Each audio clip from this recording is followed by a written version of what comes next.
पंचायती राज, ग्राम सचिव व HSSC की सभी परीक्षाओं के लिए महत्वपूर्ण टॉपिक है।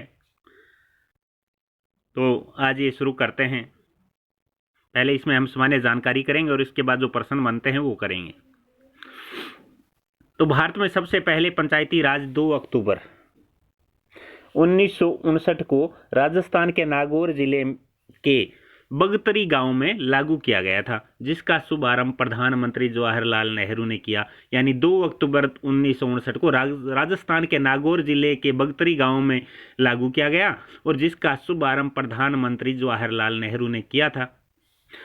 और देश में राष्ट्रीय पंचायती राज दिवस 24 अप्रैल को मनाया जाता है। देश में जो राष्ट्रीय पंचायती राज दिवस है वो 24 अप्रैल को मनाया जाता है और पंचायती राज के संबंध में कानून बनाने का अधिकार राज्य सरकार को ही होता है। यानी पंचायती राज के संबंध में जो कानून बनाया जाता है उसका जो अधिकार है वो राज्य सरकार को ही होता है। पंचायती राज, ये राज है भी, राज्य नहीं है। पंचायती राज के कुल विषय 29 होते हैं और पंचायती राज 11वीं सूची में आता है। यानी पंचायती राज है उसके जो विषय हैं वो 29 होते हैं और ये जो 11वीं सूची के अंदर आता है। पंचायती राज में SC ST को आरक्षण दिया गया था, लेकिन 83वां संविधान संशोधन के तहत अरुणाचल प्रदेश में ST को पंचायती राज आरक्षण नहीं दिया गया। पंचायती राज चुनाव में EVM की फुल फॉर्म होती है इलेक्ट्रॉनिक वोटिंग मशीन, यानी EVM का प्रयोग करके चुनाव कराने वाला भारत का पहला राज्य हरियाणा बना है। यानी पंचायती राज चुनाव में EVM जो मशीन है इसका प्रयोग करके चुनाव कराने वाला भारत का पहला राज्य हरियाणा बना है। हरियाणा में भी त्रिस्तरीय पंचायती राज संस्थाओं के ढांचे को अपना रखा है। यानी हरियाणा में त्रिस्तरीय पंचायती राज संस्था के ढांचे को अपनाया गया है। पहली तो है ग्राम पंचायत, फिर पंचायत समिति और तीसरी है जिला परिषद।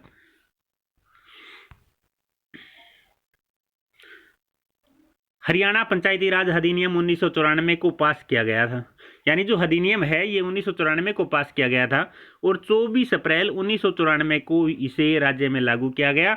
इसीलिए राष्ट्रीय पंचायती राज दिवस 24 अप्रैल को मनाया जाता है। यानी अधिनियम है 1994 को पास हुआ और 24 अप्रैल 1994 को इसे राज्य में लागू किया गया।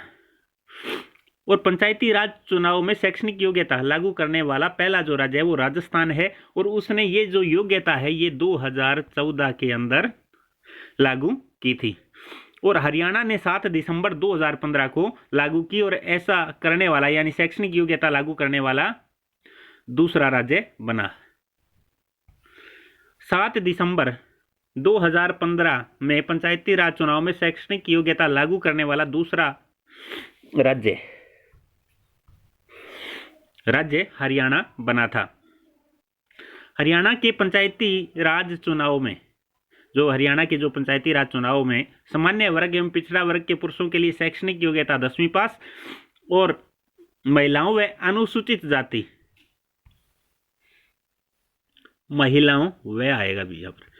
जबकि महिलाओं व अनुसूचित जाति के पुरुषों के लिए 8वीं पास होना अनिवार्य है। पंचायतों का कार्यकाल 5 वर्ष तक होता है।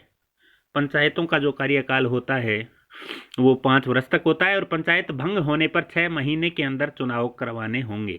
यानी जब पंचायत भंग हो जाती है तो इसके बाद 6 महीने के अंदर चुनाव करवाने होते हैं। महिलाओं के लिए 33% आरक्षण का प्रावधान है। हरियाणा में एक साल में 2 बार ग्राम सभा की बैठक बुलाना अनिवार्य है। पंचायत का गठन ग्राम सभा के सदस्यों द्वारा किया जाता है। यानी जो पंचायत का जो गठन है, जो पंचायत की जाती है वो ग्राम सभा के जो सदस्य होते हैं उनके द्वारा इसका गठन किया जाता है। पंचायत समिति में कम से कम 5000 मतदाता होने वाले क्षेत्र में एक ब्लॉक समिति होगी। यानी कम से कम 5000 मतदाता होने चाहिए जिसमें एक ब्लॉक समिति होगी। इसका मुख्य अधिकारी BDO ब्लॉक डेवलपमेंट ऑफिसर होता है। आगे चलते हैं। किस राज्य में सर्वप्रथम पंचायती राज लागू किया गया? तो राजस्थान में 2 अक्टूबर 1959 को राजस्थान के नागौर जिले के बगतरी गांव में पंडित जवाहरलाल नेहरू के द्वारा इसका शुभारंभ किया गया था। पंडित जवाहरलाल नेहरू के द्वारा इसका शुभारंभ किया गया था। 2 अक्टूबर 1959 को राजस्थान के नागौर जिले के बगतरी गांव में पंडित जवाहरलाल नेहरू के द्वारा इसका शुभारंभ किया गया। आगे चलते हैं। भारतीय संविधान की कौन सी अनुसूची पंचायतों की शक्तियों से संबंधित है? तो ये 11वीं अनुसूची है। भारतीय संविधान की 11वीं अनुसूची पंचायत की शक्तियों से संबंधित है। ग्राम स्तर पर प्रतिनिधि प्रजातंत्र जिसके द्वारा लागू किया गया वह है ग्राम सभा, यानी ग्राम स्तर पर प्रतिनिधि प्रजातंत्र ग्राम सभा के द्वारा लागू किया गया है। राजस्थान पंचायती राज अधिनियम 1994 का मुख्य उद्देश्य भी 1994 यानी राजस्थान पंचायती राज अधिनियम 1994 है। इसका मुख्य उद्देश्य है प्रशासन में जन सामान्य की सहभागिता में वृद्धि, यानी प्रशासन के अंदर जो जन सामान्य आम जनता है उसकी सहभागिता में वृद्धि करने का ही इसका मुख्य उद्देश्य है। आगे चलते हैं। अगला प्रश्न है, पंचायती राज संस्थाओं के चुनाव करवाने का दायित्व है? तो ये दायित्व राज्य निर्वाचन आयोग का होता है और इसमें कानून बनाने का अधिकार भी राज्य आयोग का होता है, राज्य निर्वाचन आयोग का ही होता है। ये राज्य सरकार का होता है। कानून बनाने का अधिकार तो राज्य सरकार का होता है और पंचायती राज संस्थाओं के चुनाव करवाने का दायित्व राज्य निर्वाचन आयोग का होता है।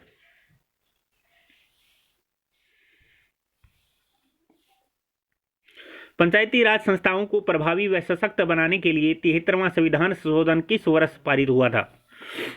यानी पंचायती राज संस्थाओं को प्रभावी व सशक्त बनाने के लिए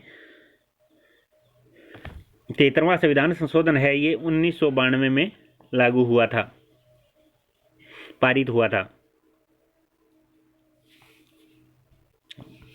निम्न में से असत्य कथन है, देखते हैं कौन सा असत्य है। सरपंच ग्राम सभा की बैठक बुलाने के लिए उत्तरदायी है, ये तो सत्य है भाई।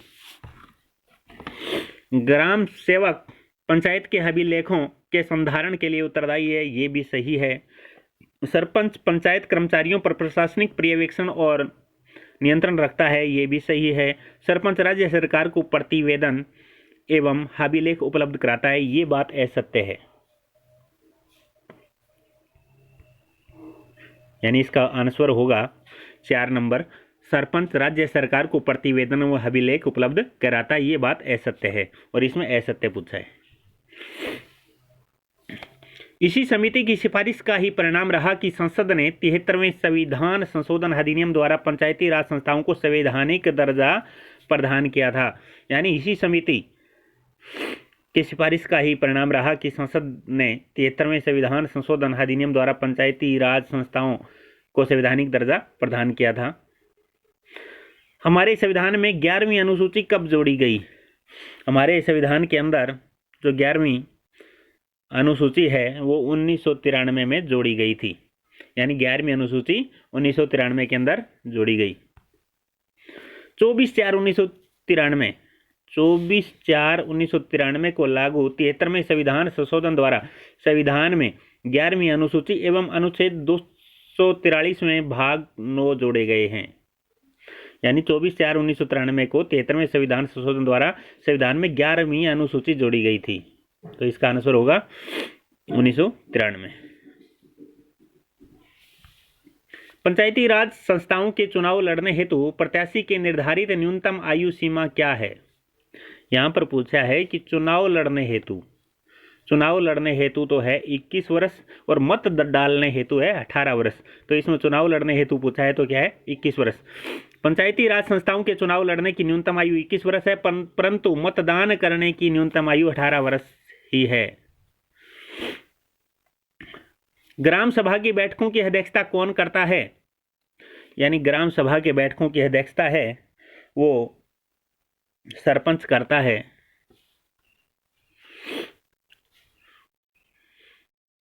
ग्राम सभा की बैठकों की अध्यक्षता सरपंच करता है। सभी पंचायती राज संस्थाओं का कार्यकाल कितना होता है? सभी पंचायती राज संस्था होती हैं उनका कार्यकाल 5 वर्ष होता है। पंचायती राज अधिनियम के अनुसार पंच, उप सरपंच, सरपंच अपना त्याग पत्र है वो किसको देते हैं? यानी पंच, उप सरपंच और जो सरपंच है वो अपना त्याग पत्र विकास अधिकारी को देते हैं। पंच, सरपंच और उप सरपंच है ये विकास अधिकारी को अपना त्याग पत्र देते हैं। जिला परिषद का अध्यक्ष कौन होता है? तो जिला परिषद का जो अध्यक्ष है वो जिला प्रमुख होता है। जिला परिषद का अध्यक्ष जिला प्रमुख होता है।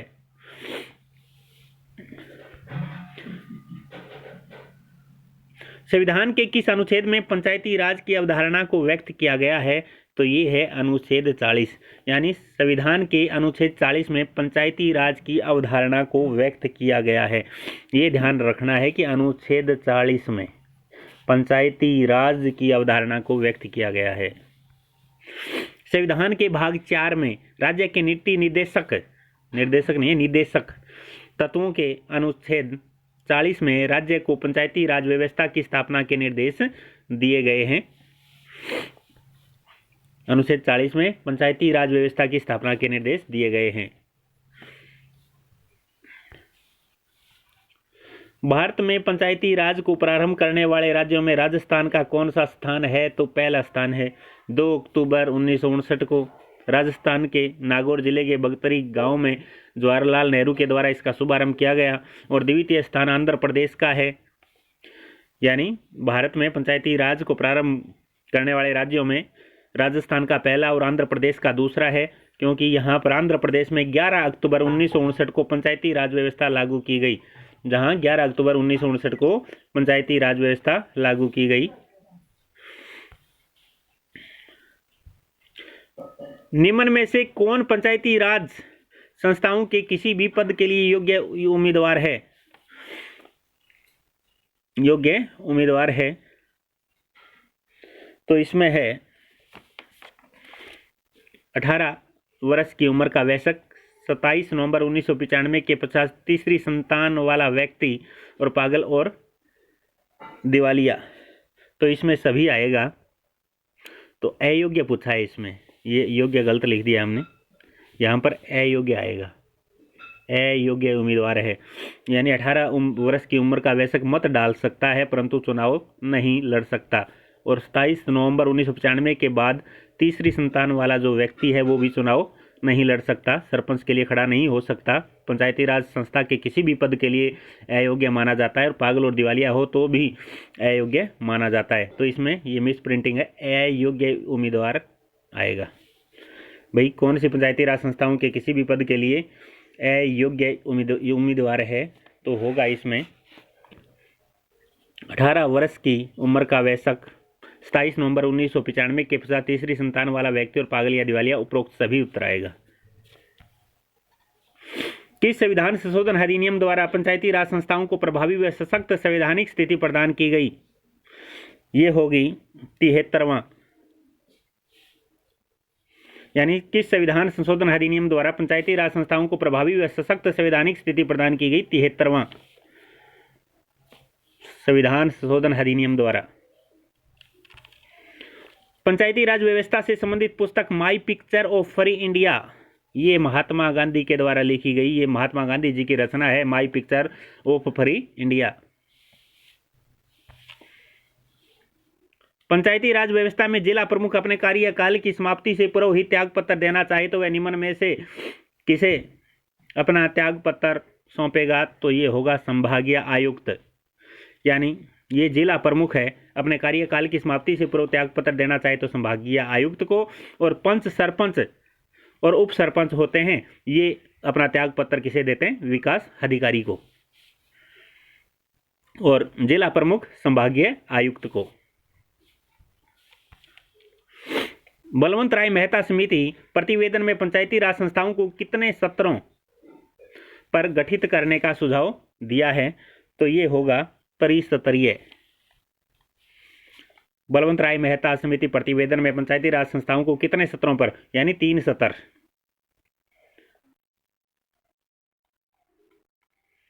आज के लिए बस इतना ही। बाकी जितने भी इस टॉपिक में प्रश्न बचे हैं वो अगली वीडियो में होंगे।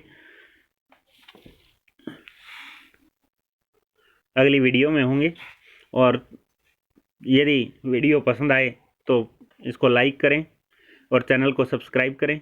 Thank you for watching. मिलते हैं अगली वीडियो में। क्या कहो?